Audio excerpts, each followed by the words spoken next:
How to send high quality video on Messenger. In today's video, I'm going to show you a simple and easy way to send high quality HD videos on Messenger. If you've been struggling with blurry or low quality videos, don't worry, this quick guide will solve that problem. So let's get started. First, make sure you have the Messenger app updated to the latest version. Open App Store or Google Play Store and simply search for Messenger. And if there's an update option, simply update it. Once it's updated, simply open the Messenger app. Tap on the chat icon or select an existing chat from your list where you want to send the video. Now, simply tap on the gallery option. Now, before sending a video, what you need to do is simply tap on the HD option. As you can see here, simply tap on HD option and now you can send the video. Now, once you do that, you'll be sending your video in a HD mode.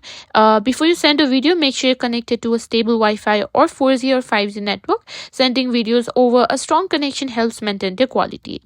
And that's it. You've now learned how to send high quality HD videos on Messenger without losing any details.